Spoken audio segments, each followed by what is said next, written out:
बिस्मिल्लाहिर्रहमानिर्रहीम। अस्सलाम वालेकुम। उम्मीद करता हूँ आप लोग ठीक होंगे।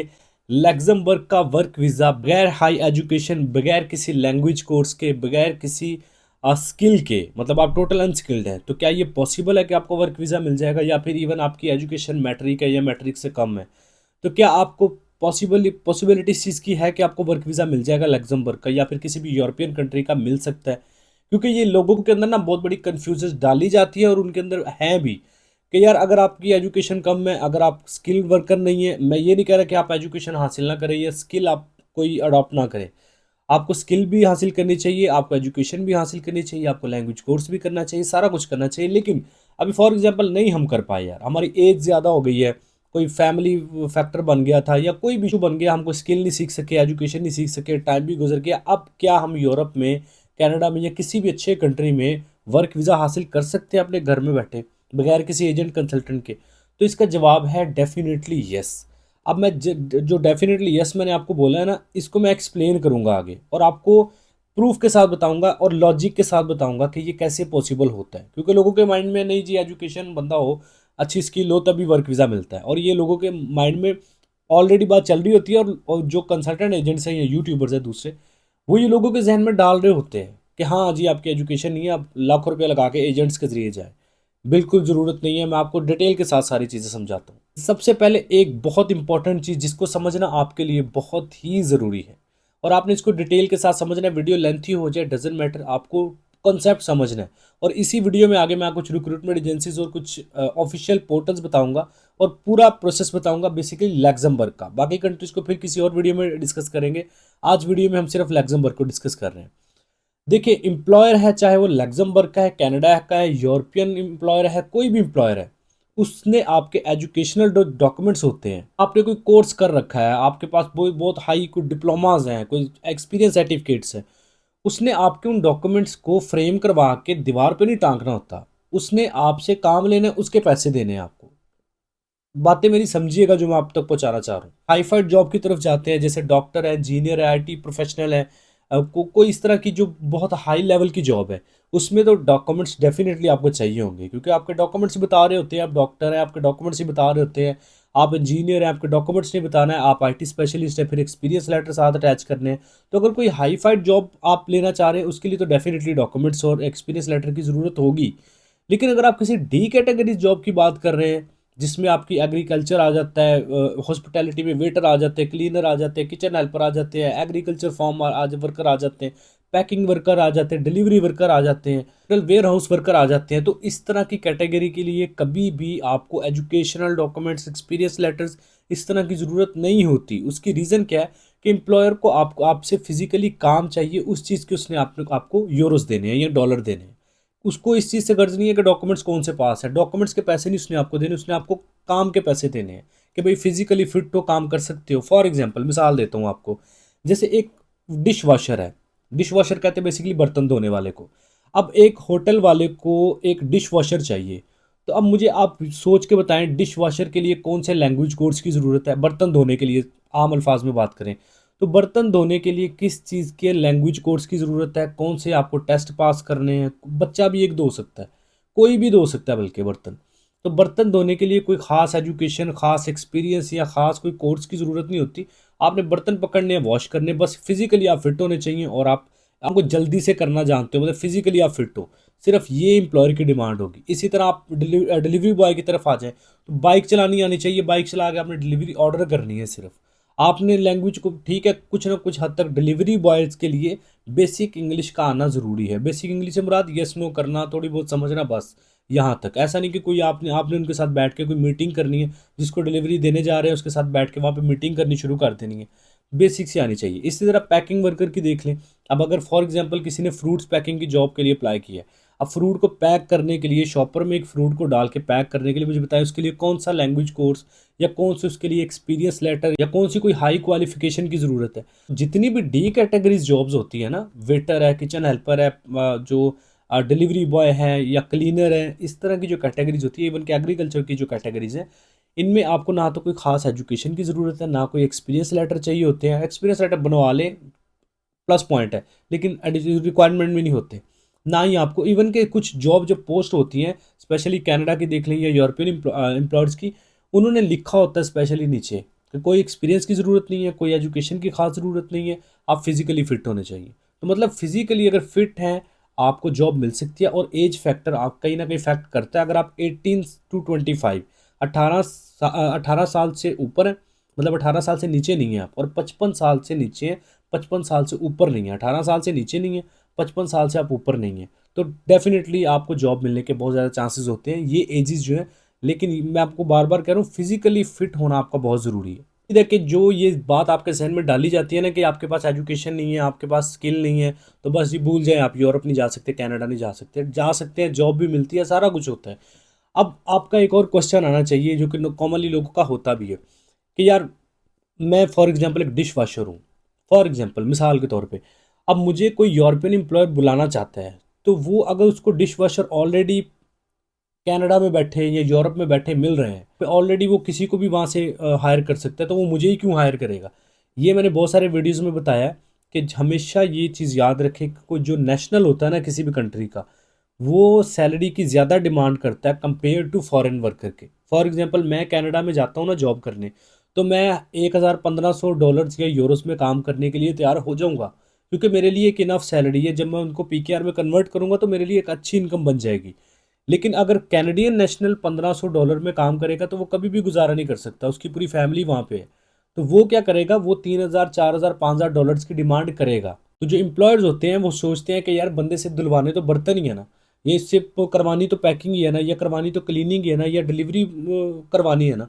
तो वही कोई फॉरेन वर्कर को पकड़ लेते हैं, कोई 3,000 3500 डॉलर हर मंथ हमारे बचेंगे, क्योंकि पाकिस्तानी इंडियन एशियन जो वर्कर्स हैं ये कम सैलरी पे काम करने के लिए तैयार हैं।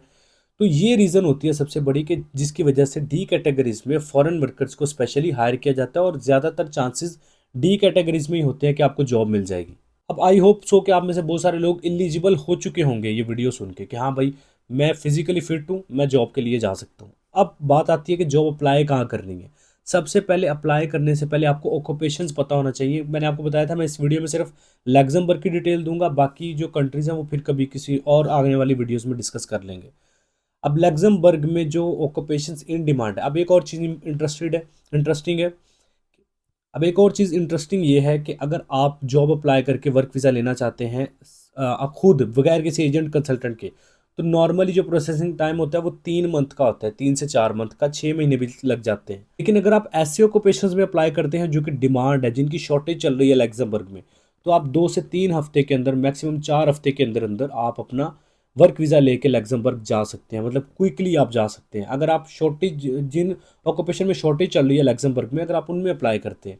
अब किन ऑक्यूपेशंस की शॉर्टेज है आपकी स्क्रीन पे चल रहे हैं, इसमें हॉस्पिटैलिटी भी है, एग्रीकल्चर भी है, बहुत सारे डी कैटेगरी स्पेशली जो है वो सारी इन डिमांड है कैटेगरीज की स्क्रीन पे चल रही हैं। अगर आप इनमें से कोई भी ऑक्यूपेशन या कैटेगरी आपकी है तो आप डेफिनेटली एलिजिबल हैं और आप इसमें अप्लाई कर सकते हैं। स्क्रीन पे आपकी चल रही है कैटेगरीज, इनका स्क्रीनशॉट ले लें या फिर इनको लिख के रख लें अपने पास। आ जाते हैं रिक्वायरमेंट्स की तरफ। आपके रिक्वायरमेंट्स क्या है, आपके पास पासपोर्ट आपका होना चाहिए जो कि 6 मंथ तक वैलिड होना चाहिए, मतलब एक्सपायर होने में उसको 6 महीने पड़े हों।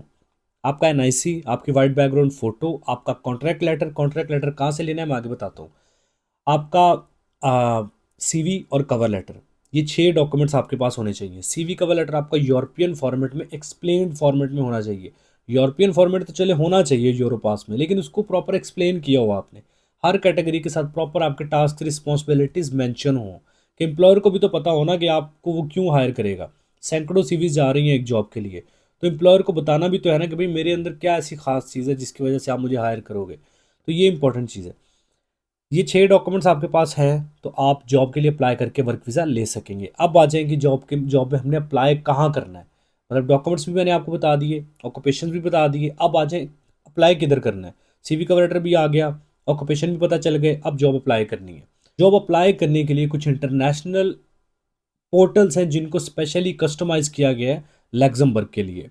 मतलब वो बेस्ड ऑन लग्जमबर्ग पोर्टल्स बनाए गए, वैसे तो बेस्ड ऑन इंटरनेशनल रिक्रूटिंग करते हैं, लेकिन उनको कस्टमाइज करके लग्जमबर्ग के लिए प्रॉपर इन्वॉल्व कर दिया गया लग्जमबर्ग गवर्नमेंट के साथ भी। तो आपको यहाँ पे कोई स्कैम या इस तरह का कोई भी सीन नज़र नहीं आएगा। आपकी स्क्रीन पे चल रहे हैं पोर्टल्स, 5-7 पोर्टल्स हैं टोटल, इन पे जाके आपने जॉब में अप्लाई करना है। अब कुछ रिस्ट्रिक्शंस हैं वो आगे मैं आपको बताता हूँ अप्लाई करने के प्रोसेस के बाद। आपकी स्क्रीन पे पोर्टल चले, आपने इन पोर्टल्स पे जाना है सिंपली, और बस सर्च बॉक्स में जाके जो ऑक्यूपेशंस मैंने आगे आपको बताए थे उनमें से जो भी आप जिस ऑक्यूपेशन में भी इंटरेस्टेड है वो आपने सर्च बॉक्स में पुट करके सर्च करना है, तो बहुत सारी जॉब्स आ जाएंगी। जिस जॉब में आप इंटरेस्टेड हैं उसमें आपने अप्लाई कर लेना है। अप्लाई के बटन पे क्लिक करेंगे, वो आपसे एक बेसिक सी इन्फॉर्मेशन मांगेगा, आपका नाम, एड्रेस, फ़ोन नंबर, ईमेल, इस तरह की चीज़ें, और फिर एंड पे कहेगा जी अपना सीवी और कवर लेटर अपलोड कर दें। आपने अपलोड करना है, अप्लाई के ऊपर क्लिक करना है, क्विक अप्लाई, एंड आपकी जॉब अप्लाई हो जाएगी। इसके अलावा डिस्क्रिप्शन में जाएंगे, कुछ रिक्रूटमेंट एजेंसीज के आपको लिंक्स मिल जाएंगे, ठीक है। उन रिक्रूटमेंट एजेंसीज से आप उनके ज़रिए भी अपना सीवी कवर लेटर उनको भी भेज के कह सकते हैं भाई मेरे लिए मेरे फील्ड के रेलेवेंट जॉब सर्च करें। वो जॉब सर्च करेंगे, आपको इन्फॉर्म करेंगे, और आप उनके ज़रिए भी अपना जॉब अप्लाई कर सकते हैं और वर्क वीज़ा वगैरह ले सकते हैं। लेकिन याद रखें, कुछ एम्प्लॉयर्स या फिर कुछ recruitment agency, specially recruitment agencies आपसे कुछ ना कुछ चार्ज कर सकती हैं।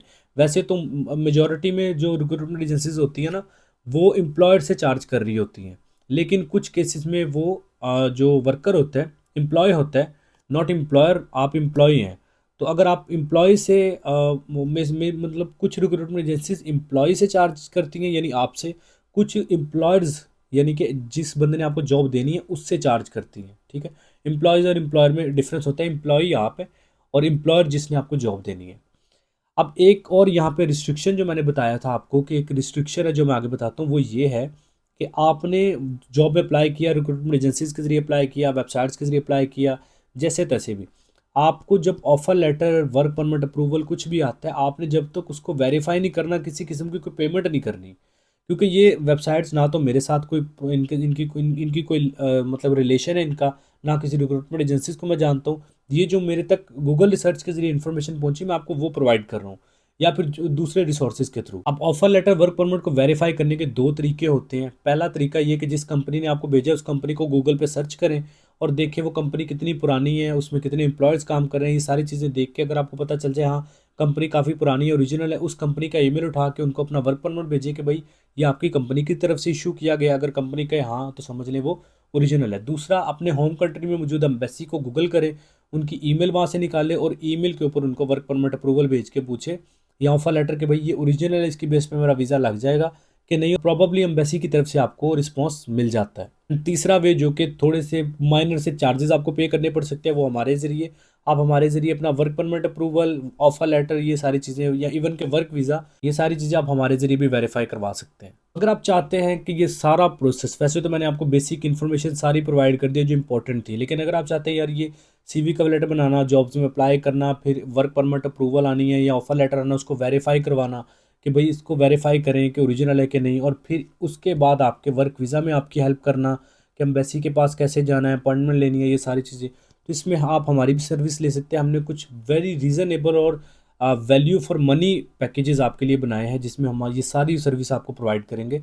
सीवी कलर्ड बना के जॉब्स में अप्लाई करना, ये सर्विस आप हमारे ज़रिए ले सकते हैं। नंबर स्क्रीन पे चल रहा है, व्हाट्सएप पे जस्ट मैसेज करें, वेट करें, 2 से 3 दिन के अंदर इंशाल्लाह हम आपको रिस्पॉन्स करेंगे। कॉल नहीं करनी है आपने, और मैसेज करके वेट करना है काइंडली। 2 से 3 दिन के अंदर इंशाल्लाह हम आपको रिस्पॉन्स करेंगे, और डायरेक्ट अपना मुद्दा बयान करना है, ना कॉल करनी है, ना हाय हेलो इस तरह के मैसेज नहीं करने, सीधा बताना है भाई इस कंट्री में इंटरेस्टेड हूँ, ये डॉक्यूमेंट्स मेरे पास हैं और मुझे अप्लाई करवाना है, जॉब्स में अप्लाई करना है, विजिट वीज़ा के लिए अप्लाई करवाना है, जो भी सर्विस चाहिए, ठीक है। उम्मीद है कि जितनी भी बेसिक इन्फॉर्मेशन थी, कुछ लोगों के जहन में जो डर था कि क्या हमें डी कैटेगरीज में वर्क वीज़ा मिल सकता है कि नहीं, हमारी ज़िंदगी गुजर गई, हमारी एज गुजर गई, उम्र गुजर गई, बहुत सारी रीज़न बन गई, हमने एजुकेशन नहीं हासिल कर सके, स्किल नहीं हासिल, टाइम गुजर गया, तो क्या अब हम मतलब ये कोई ऑप्शन नहीं है? तो डेफिनेटली ऑप्शंस हैं, डरने वाली ज़रूरत नहीं है। कोई भी दुनिया में काम नामुमकिन नहीं है, हर चीज़ मुमकिन है, आपको करना आना चाहिए। सो ये मोटिवेशनल वीडियो आपके लिए हेल्पफुल रही है। तो अगर वीडियो आपको पसंद आई है, कुछ नया सीखा है आपने वीडियो से, तो वीडियो को लाइक करें, चैनल पे पहली दफ़ा एवरी वीज़ा यूट्यूब चैनल को सब्सक्राइब करें, बेल आइकन प्रेस करें, अपना बहुत सारा ख्याल रखें।